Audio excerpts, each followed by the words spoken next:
Bonjour tout le monde et bienvenue sur Home Kitchen. Aujourd'hui on se retrouve pour une recette spéciale chaleur. On va faire une recette qui est bien fraîche et bien sympa à déguster, qui peut aussi se faire en un petit peu plus grosse quantité pour juste laisser ça au frigo et pouvoir le ressortir le soir, le lendemain midi, etc. etc.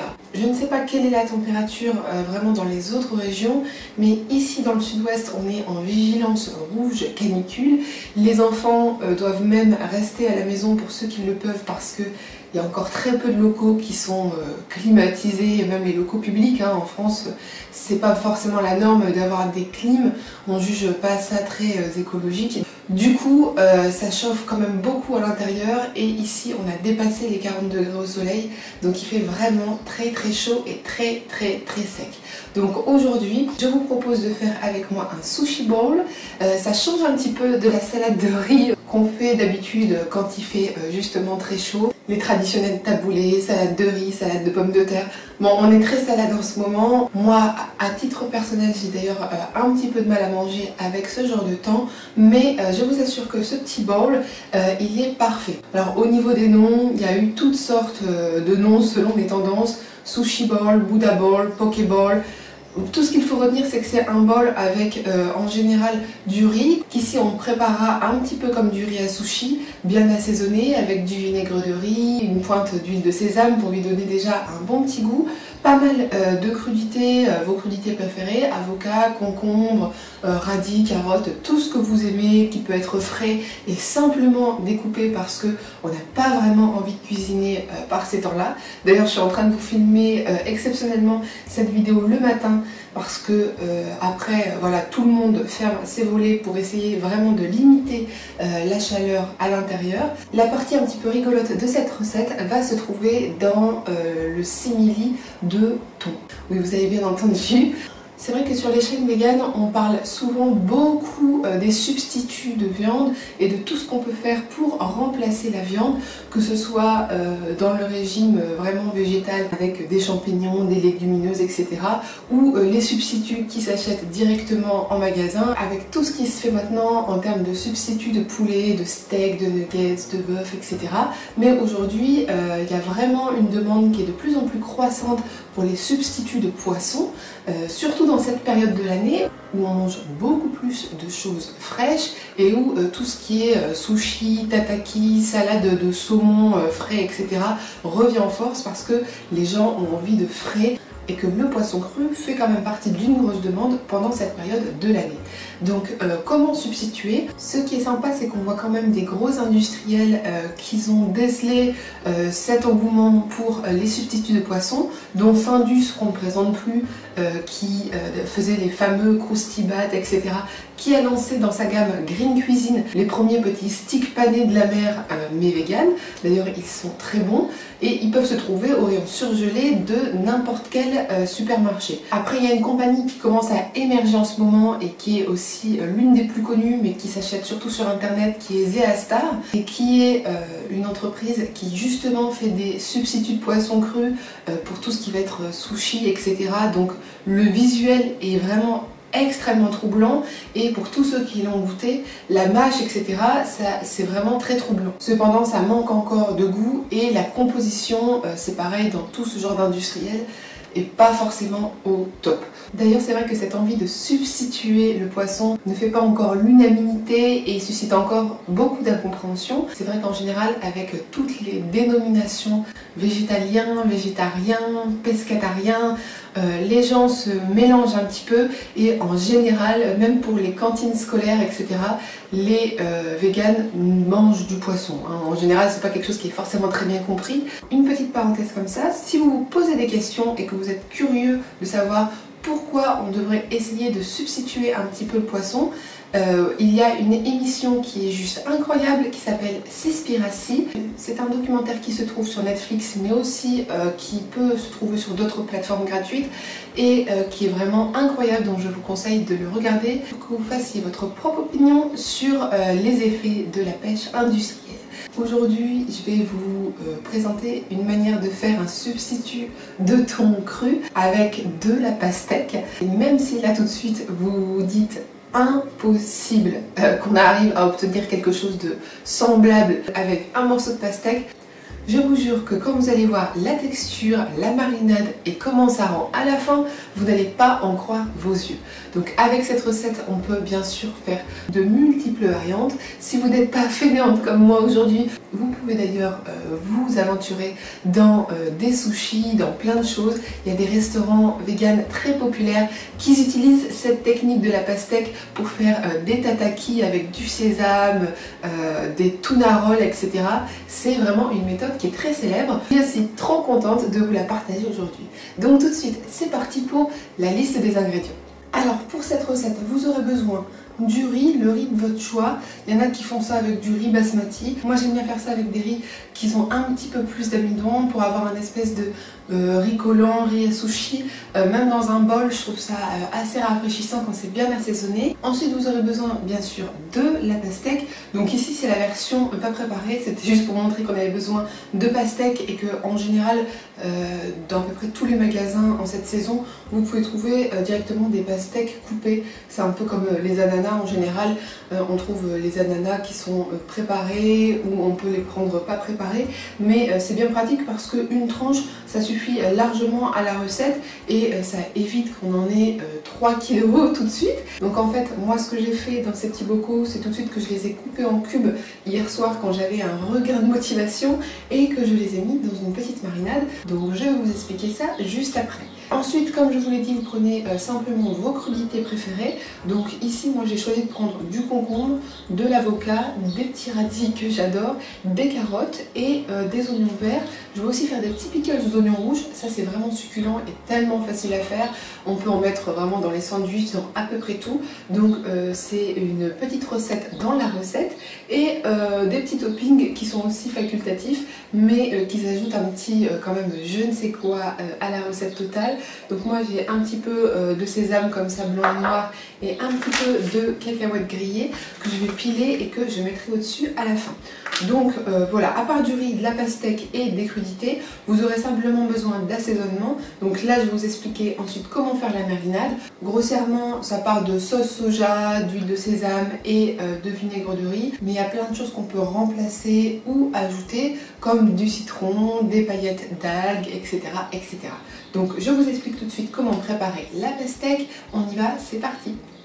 La seule chose que vous avez à faire pour l'instant, c'est simplement couper votre pastèque en tranches. Ensuite, on va couper dans ce sens bien à ras et on va faire des gros cubes.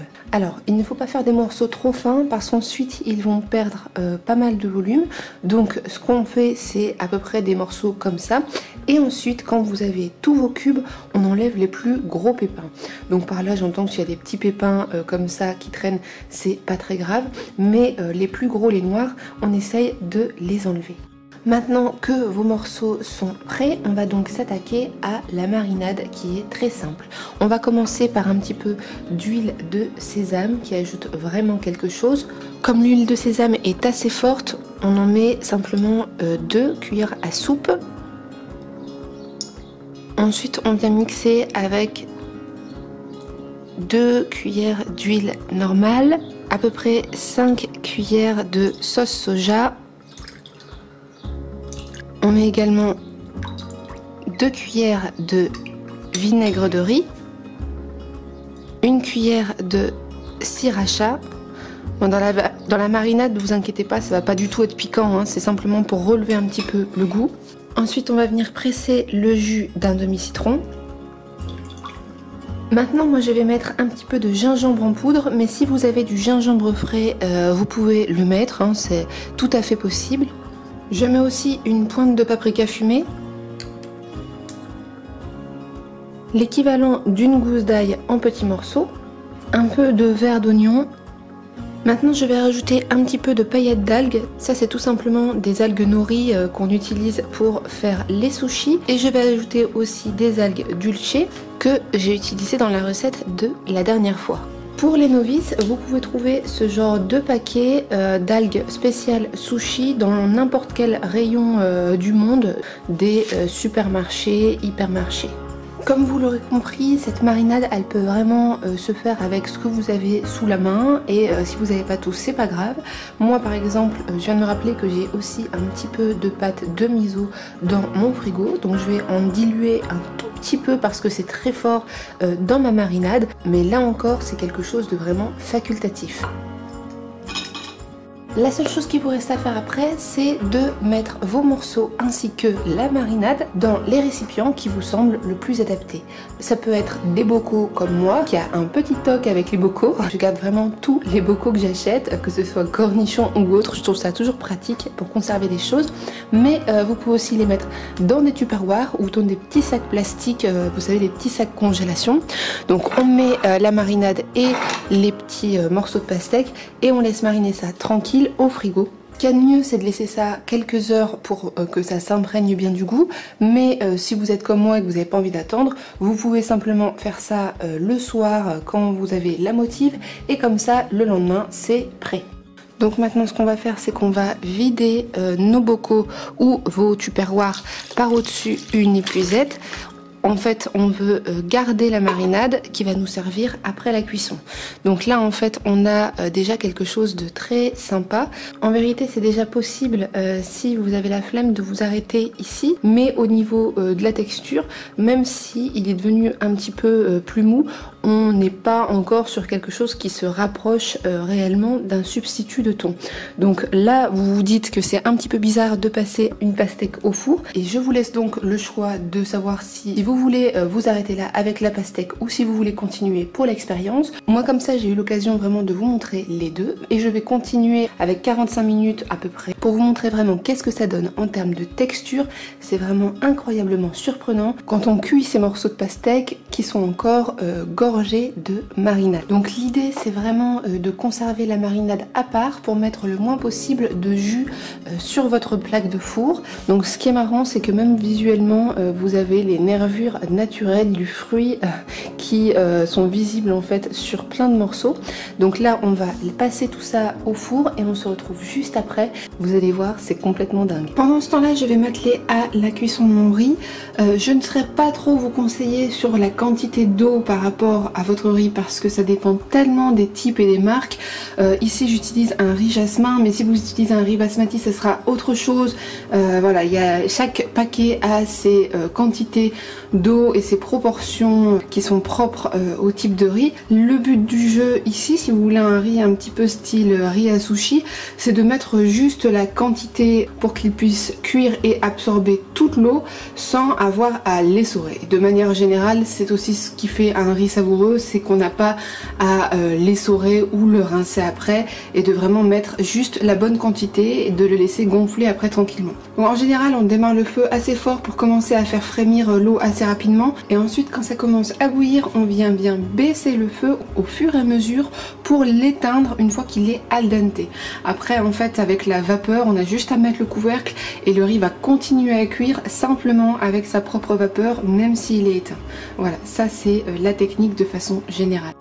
Une fois que j'ai baissé le feu au minimum et que le riz cuit comme ça depuis déjà quelques minutes, je vais, comme je vous l'ai dit, tout arrêter, le laisser finir de cuire avec sa propre vapeur. Là, il a déjà une jolie couleur nacrée. Pour qu'il soit complètement tendre, on va mettre le couvercle et on va le laisser refroidir. Et tout à l'heure, on se revoit pour l'assaisonnement. Quand le riz est prêt, je prépare un petit assaisonnement avant de le mettre au frigo. Donc là j'en ai quand même une bonne quantité, j'en ai tout un saladier. Donc je vais mettre 6 cuillères de vinaigre de riz pour la moitié de sucre. Donc malheureusement la séquence n'a pas filmé. N'oubliez pas d'ajouter la moitié donc en sucre de canne. Comme j'ai ajouté 6 cuillères de vinaigre, j'ai donc ajouté 3 cuillères de sucre ainsi qu'une petite cuillère à thé de sel.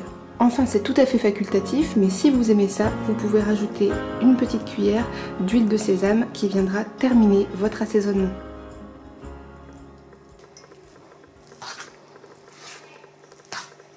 Une fois bien mélangé, le riz part au frigo pour qu'il devienne bien froid, c'est là que c'est agréable. Pour faire les pickles, on va simplement mettre un mug de vinaigre de cidre dans la casserole. Puis on ajoute un mug d'eau, donc c'est vraiment un temps pour temps. Puis on rajoute environ 15 g de sucre, ce qui équivaut à environ 2 petites cuillères à soupe. Et bien sûr, on n'oublie pas une petite pincée de sel. Donc là, on attend simplement que le sucre se dissoude. Ça, c'est vraiment la version basique et ultra simple. Mais après, pour le bouillon de pickles, qui peut s'appliquer aussi à n'importe quel légume, on peut ajouter toutes sortes de baies et toutes sortes de petites graines qu'on aime bien. Donc moi, en général, je mets un petit peu de graines de moutarde, qui sont assez classiques hein, dans les assaisonnements pour pickles. Je mets aussi quelques graines de fenouil. Je remets un peu de fleur de sel au piment d'Espelette. Et ensuite, je mets juste 2 ou 3 clous de girofle. Si vous n'avez pas toutes ces petites graines déjà chez vous, vous pouvez simplement vous en tenir à la version avec du vinaigre, de l'eau et du sucre. Ça ira tout aussi bien. Quand le tout commence à bouillir, on vient mettre nos lamelles d'oignon rouge. Mais vous pouvez par exemple aussi mettre du chou-fleur, des carottes, tout ce que vous aimez en pickles. Pour l'été, c'est très très bon et ça apporte un petit plus au sandwich, c'est génial. Donc là, on laisse simplement ça dans le jus bouillant pendant environ 3 minutes et ensuite on va tout vider dans un bocal. Ces petits pickles sont incroyablement goûteux. Maintenant, on laisse un peu refroidir le bocal parce que c'est encore bouillant et on met au frigo. Dès que les oignons et les liquides ont refroidi, c'est prêt à être utilisé. Normalement, c'est aussi à ce moment-là que vous devriez récupérer votre pastèque qui sort du four. Donc si vous avez voulu tenter l'expérience jusqu'au bout, voilà à quoi ça ressemble. On a une texture qui est vraiment très semblable à celle du thon rouge utilisé pour faire les sushis. On a l'impression même d'avoir, comme je vous disais, les nervures du poisson. On a la texture qui est vraiment très similaire, la couleur, et grâce à la marinade, on a vraiment ce goût très iodé et très agréable. Donc là maintenant vous pouvez faire une croûte de sésame, vous pouvez en mettre des petits bouts dans des sushis, en faire des tataki. C'est vraiment délicieux. J'espère que vous voyez bien ce que ça donne en gros plan. Donc là, tous ces petits morceaux, on va simplement les remettre à refroidir dans notre marinade qu'on a gardée tout à l'heure. Eux aussi vont devenir bien glacés comme on le souhaite. Vous remettez tout dedans, hop. Après, on remet le couvercle du tupperware et on retrouve ça après pour tout bien combiner avec nos crudités. Quand tout est bien refroidi, on n'a vraiment plus que de l'assemblage. Donc on commence par notre petit riz bien assaisonné.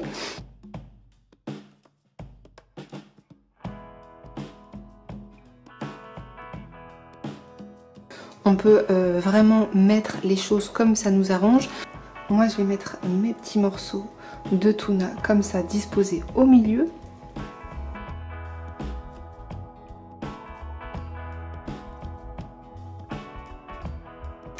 Ensuite, on va disposer toutes nos crudités autour.